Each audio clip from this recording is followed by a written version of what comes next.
Forbidden Lands is a fantasy RPG that came out in 2018 and won a number of awards the following year. It was one of the first games that I covered on this channel.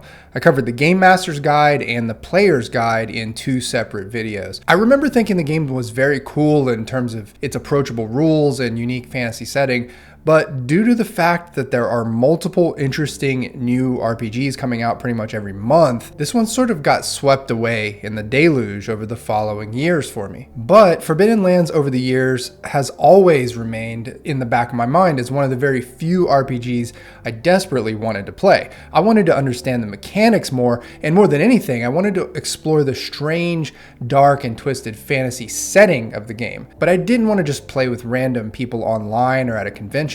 I wanted to play at a table where the GM and players were Forbidden Lands veterans who intimately knew the system and the lore. 5 years after making those initial videos, I finally got a chance to play in an ongoing Forbidden Lands campaign at a table where everyone indeed had been playing Forbidden Lands for years. In preparation for this game, I got caught up on all the main campaign supplements published thus far: Raven's Purge, The Bitter Reach, and the Bloodmarch. And what I was left with after all that reading and after starting to play the game with veterans was one inescapable conclusion. Forbidden Lands has one of the most unique and fascinating fantasy settings in RPGs. The way this setting originally came about is a pretty interesting story. Back in 2016, Free League was running a Swedish-only Kickstarter raising money for an art book that collected the art of Nils Gulliksen, who over the years had contributed a ton of classic RPG artwork for game publishers in Sweden. As the legend goes, one of the stretch goals for that art book campaign was to take the artwork and make a whole new role-playing game inspired by it. It's such a cool idea, and it's one that Free League has done with other games, such as Tales from the Loop, being a game inspired purely by the artwork of Simon Stålenhag. But in the case of Nils Gulliksen's work, they tapped novelist and veterinarian Erik Granström to write the setting. They just plopped all of Gulliksen's art onto Eric's desk, and he sat there and wrote up the whole setting, all based on those drawings. This in and of itself is not a miracle or anything, but I think that the end result, the actual work product that Erik Granström made between 2016 and 2018, resulting in the Forbidden Lands Player's Handbook, Game Master's Guide, and Raven's Purge campaign book, is simply incredible. For the rest of this video, I'm going to list out all the reasons why.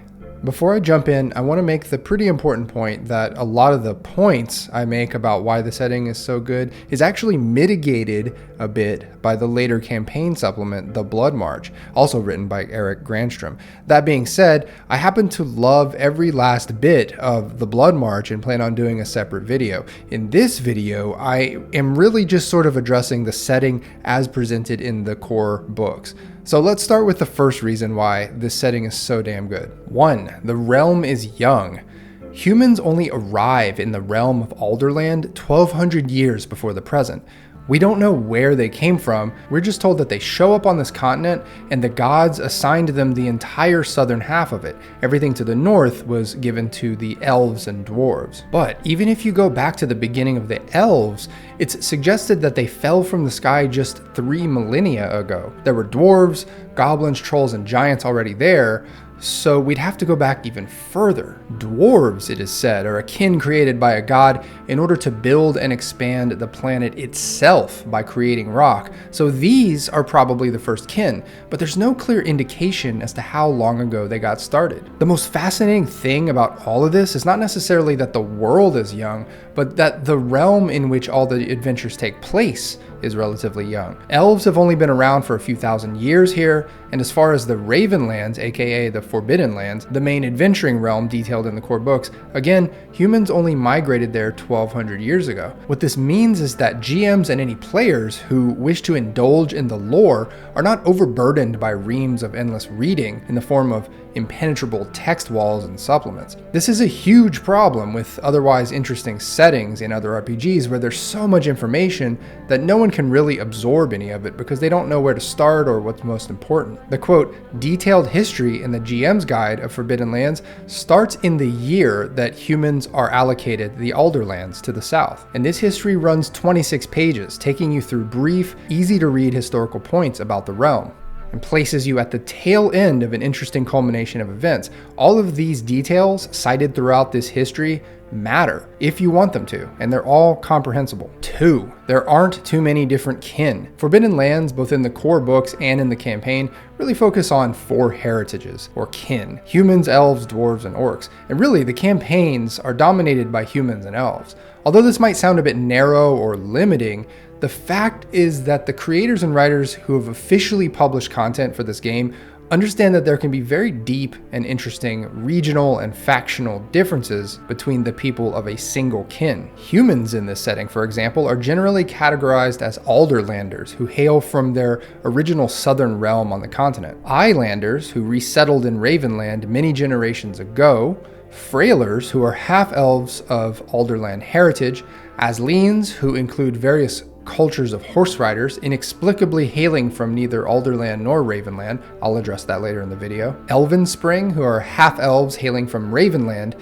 And Misgrown, which are humans corrupted by demonic corruption. Elves include still elves, who have chosen to slow down and maybe even meld into a fixture in a temple or a tree to become an ent. Unruly, who lust for adventure and sometimes violence or vengeance. A druidic order called the Golden Bough, who prioritize harmony with nature above all else. Melders, who wander the land chiefly to study nature. And Red Runners, who live out their lives as warriors, assassins, and soldiers. All this to say, just between these 2 kin, humans and elves, there's a ton of cultural variety and fertile details for interesting storytelling, and most of these people are at odds with each other for one reason or another. This, as opposed to throwing 25 different humanoid races into a setting and pretending that there is essentially an overall racial harmony amongst most of them as they live in huge, sprawling cities together. 24 different races living in a realm together, let alone a crowded city, simply does not compute. The approach that Forbidden Lands takes of reducing the number of humanoid races and deepening their internal variations and interracial strife is a much more sober, informed, and frankly mature approach. 3. Bloodmist sets the perfect stage for adventurers. As the story goes, a war in Ravenland drove an evil sorcerer to go overboard when letting demons into the realm in order to fight and win his war. In his overzealousness, he let in a type of demonic creature that naturally exists in a gaseous form. This demon appeared to everyone in Ravenland to resemble a red mist, and it only appeared at night. Most people who ventured out into the mist at night would be mutilated horribly in a fatal attack, but some people were spared. What this misty demon ended up doing was cause every inhabitant in the entire realm to only travel during the day and always return to their home by nightfall. This meant that towns and villages all lived in isolation, and 1,000 years of treasures and tombs and strongholds all remained untouched by adventurers and everyone else. It turned out that this mist demon only attacked people who were sad or fearful, so anyone who set forth into the night with confidence, such as religious zealots who believed with absolute certainty that they would be safe, would actually be safe. But the population at large wasn't figuring this out fast enough, so a mischievous demon named Marigal, who you might say started this entire mess in the first place, got bored and tricked this misty demon into either retreating back to the demon realm or cannibalizing each other. And just like that, the mist lifted, and the denizens of the realm who were trapped within half a day's travel from their towns and villages could suddenly go anywhere they wanted. This backstory is a perfect explanation as to why an adventuring party might stumble upon a dilapidated castle that actually still has treasure in it, because you're inserted into the timeline right after the blood mist has lifted. The setting presents a sort of virgin adventure realm for you to explore and plunder, one with treasures untapped as well as dark evils that have rooted in all kinds of unexpected nooks and crannies. 4. Alderland is a beautiful black box, for now. The game's core books detail Ravenland, a realm cordoned off by impassable mountains to the west and north, a mountain pass to the south that is magically sealed, and a treacherous ocean to the east. The Bitter Reach campaign expansion details a deadly cold realm immediately north of Ravenland, which itself is neatly cordoned off from the rest of the world. At the time of this recording, Bloodmarch is the latest campaign and setting expansion for Forbidden Lands, and has taken players west of Ravenland to yet another, maybe conspicuously cordoned off realm, riddled with cursed forests and volcanoes. But check this out, Alderland, the realm where humans first settled on this continent and where they resided for centuries, has not been described in detail in any of the books yet. And that is a huge boon for GMs because they are given room to create all kinds of interesting human factions and cultures. I can't imagine this will last forever. It would seem to me that Free League is going to eventually cover Alderland in a campaign supplement, if only because of demand from the player base. But I can't think of a greater gift to players who have creative GMs than to just leave Alderland alone. To leave it as a black box where a human monarchy flourishes or diminishes in quasi-isolation for hundreds of years. In fact, at the time of recording, I have developed an entire solo campaign in Forbidden Lands that I intend to record and post on this channel, and the underlying story will be based on cultural and societal features from Alderland that I homebrewed myself. As an alternative to delineating a whole book of specifics for Alderland, maybe Free League could define Alderland through a book of tables that can aid GMs in procedurally generating the culture and the kingdom there. That's probably the least likely thing to happen, but whatever happens, I think Alderland being mysterious and undefined is one of the greatest features of this setting. 5. Religion is divisive and it's violent. For any of you who have read the Game Master's Guide for this game, you might have come away feeling a little befuddled with the names and the conclusions as to which people worship which gods, and this is by design. The idea was to recreate the mess that theology is in our own history. But the even more interesting and salient feature of religion in this setting is how utterly divisive and potentially violent it can be. The worshippers of Rust and Heem, formerly the Rust Church, and its demon-infused followers, the Rust Brothers, are oppressive and murderous. Their zealotry is so strong that it was, in fact, they who could mostly travel through the blood mist unmolested because they simply had so much faith in the protection of their gods. The gods Huge and Clay sound like primitive elemental gods, and it's mostly because they are. It's really not entirely clear if these gods are even real or not, since any divine magic in the game is limited and usually not directly controlled by player characters. PCs have sorcery, druidic powers, elemental magic, and alchemy, but not necessarily miracles. This uncertainty about the existence of the gods is by design, since the lore is meant to be presented by an unreliable narrator. More on that later. It kind of doesn't matter if the gods are real or not. Just like in our world, there are always worshippers who are ready to oppress and kill in the name of their god. This is meant to be a feature in the setting, maybe one that a lot of games go a lot softer on, since it can be a pretty harsh theme when played out at the table. 6. Kin is refreshingly original. When setting creator Eric Granstrom was sitting at his desk looking at all of Niels Gullickson's black and white fantasy illustrations, he said that he really wanted to take a sharp left turn with all these races and actually do something new, which again is not itself anything special, but what he actually did with the fantasy races ended up being like a splash of cold water to the face. I'm actually not sure why it's so hard to break away from Tolkien-esque fantasy race norms, but it's not done too often. Incidentally, Free League did this in another setting in the game Symbaroum, a game they picked up when they acquired the publisher Jottingen. Anyway, here's what Eric did in Forbidden Lands. Halflings and goblins turned on their heads. In the Forbidden Lands, every time a halfling mother gives birth, there is a roughly 50% chance that she will give birth to a halfling baby or a goblin baby. If it's a halfling baby, then the midwives celebrate and everyone is happy. If it is a goblin, then the infant is quickly and quietly carried off to goblins waiting out in the bushes nearby. And the same goes with goblin mothers. They keep any goblin babies they give birth to, but give away the halfling babies. Which is to say, goblins and halflings are reproductively the same species, but separated sharply by phenotype. And the two kin have a symbiotic culture, where the halflings are able to live lives of ease and pleasure because goblins live just outside of their villages and guard them from outside forces. This whole dynamic is not unpacked across pages and pages of text, it's just stated briefly in a few paragraphs, and it leaves the imagination on fire with the strange possibilities. It gets even more strange and twisted though. The halflings, on the face of their society, all live lives that resemble the Shire from Lord of the Rings, jolly eating and drinking and smoking, punctuated by long days of gardening and general horticultural bliss.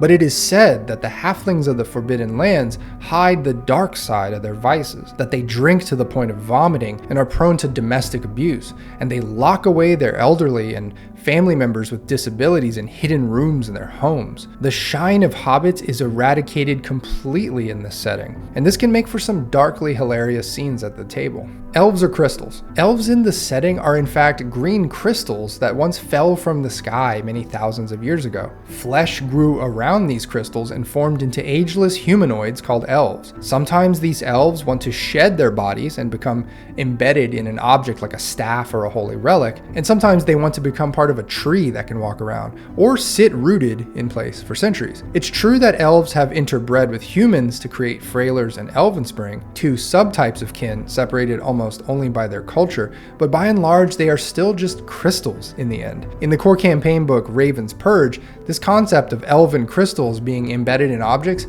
is very much used and utilized in the adventure, with very important NPCs taking the form of little stones that can be embedded in a crown of ultimate power or a staff that imparts magical abilities, but which can also talk to you and advise you in your dreams or through visions. Dwarves are building the world. The dwarves of the setting are meant to be the first kin of the world, put there by the god named Huge and tasked with creating stone layer by stone layer until the planet reaches the sun. While it's true that dwarves have built great societies underground and are by and large a subterranean people, and it's also true that they can control and manipulate stone by magical means, it's more likely the case that they are not building out the planet layer by layer, and that this is all just more outrageous legend for the players to weigh and contend with. But what's important here is that the dwarves themselves mostly believe the legend, and they conduct their racial relations and their societal order accordingly. Any tribe or kin which does not help them,